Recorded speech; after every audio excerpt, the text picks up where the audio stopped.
Ready to unwrap a surprise from Consumer Cellular? Experience the gift of freedom with no contract, no hidden fees, and always free activation. Here comes the holiday surprise. From now till December 31st, new customers can enjoy their second month for free. To get this holiday offer, visit consumercellular.com or call 1-888-FREEDOM and use promo code PODCAST. Act before December 31st to get your second month on us. Use promo code PODCAST.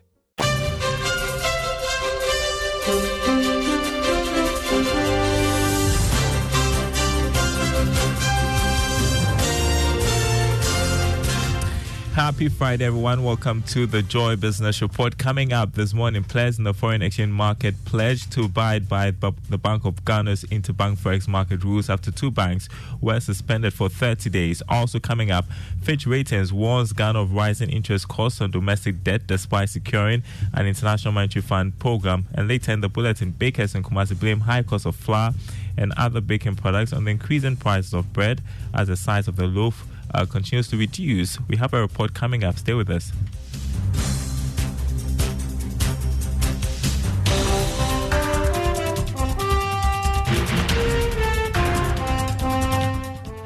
My name is Darryl Kwao. Great to be with you this morning. Banks and other operators in the financial space have reiterated their commitment to abide by the Bank of Ghana's interbank forex market rules.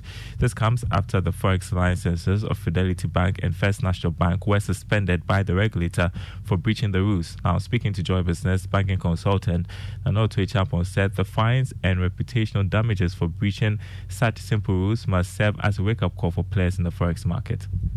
Now, if you look at the infraction and relative to what they are charging them, they said for doing that, they are charging you 1,000 penalty units. And the penalty unit is 12 Ghana cedis, so effectively 12,000 cedis. Okay. Now, relate that to publishing this in the public domain and the reputational damage that is being caused, the fear and panic that is being put in customers. They don't match up.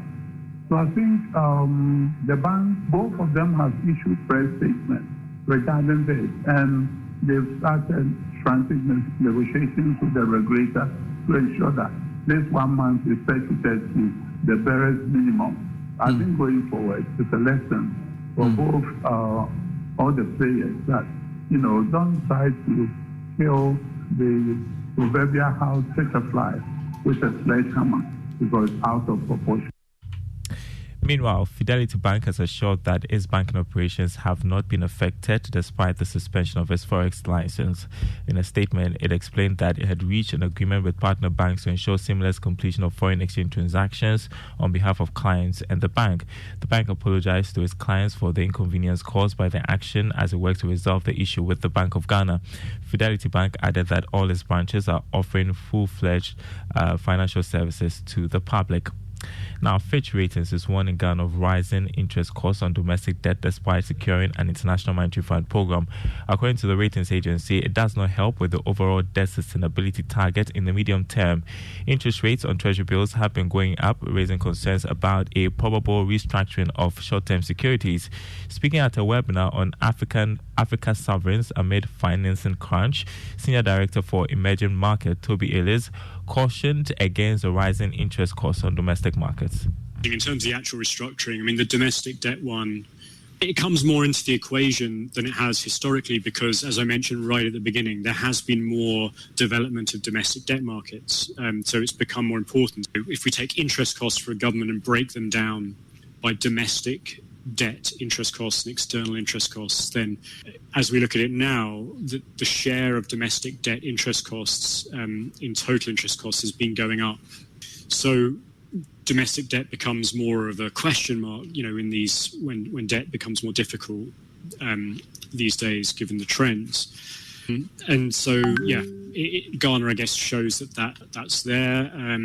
Is the kind of thing where, it would be the case in Egypt, for example, where domestic debt interest is a very important part of it.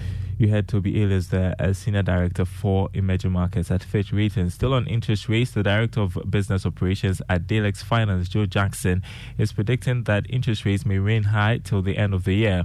The high interest rates have been a long-standing issue for many Ghanaian businesses. Speaking at the Kancham Business webinar, Mr. Jackson said the rates need to remain high to help reduce inflation. Even though things may look stable, there's still a lot that can go wrong between now and the end of the year, because not all these agreements have been fully signed yet.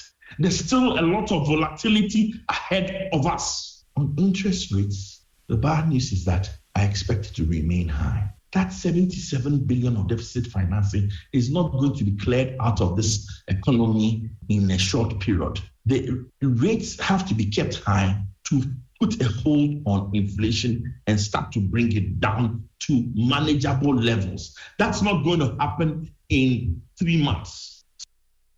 Director of Operations at Dalex Finance, Joe Jackson there. Now, Allianz Insurance Ghana Limited says it will deepen efforts to improve on its technology drive. According to the General Manager in charge of distribution, Jane Kitome, her outfit is poised to provide quality services to customers. She spoke to Joy Business after the company opened its new branch at Asylum Down here in Accra. We will continue to delight our customers. We'll continue to innovate and ensure that we're using technology to make our service delivery as seamless as possible and to ensure that the expectations are met by paying claims very promptly and as soon as they put their claims in.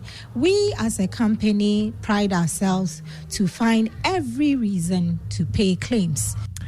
Jane Kitome is General Manager in charge of distribution for Allianz Insurance Ghana Limited. You are listening to the Joy Business Report. Now, there are indications that the increases in the price of flour and baking products is reducing patronage of bread in some parts of Kumasi in the Shanti region. This, some bread bakers say, is pushing them out of business. The price of a bag of flour shot up from 580 cedis in the first quarter of this year to 650 cedis. Now, today on the Business Journal, Lab Affairs Mona Lisa Frimpong engages retailers of bread who say the size of a loaf has reduced, affecting profit.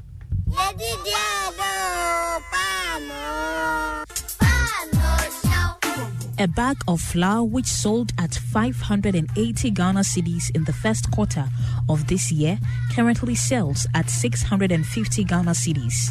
Prices of other raw materials such as margarine, salt, milk, sugar, eggs have equally shot up. The price hike is pushing most flour users, especially bakeries, out of business. CEO of Matiko Bakery, Ekwia Friye, now use small amounts of some ingredients and essential additives in baking bread. This, they say, has affected the quality of bread on the market. The taste of bread will continue to change. Now, people prefer buying other foods instead.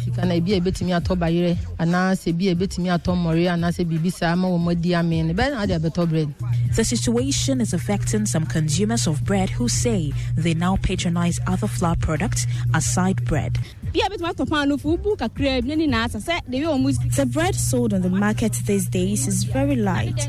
You break a piece of it and you have nothing left in your hands.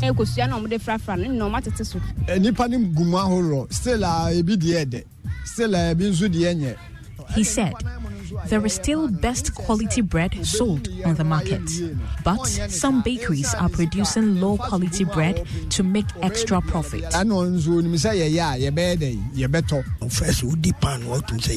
He said, during my days as a young man, the best bread in Kumasi was produced at Imrum African Bungalow. On the streets of Kumasi, retailers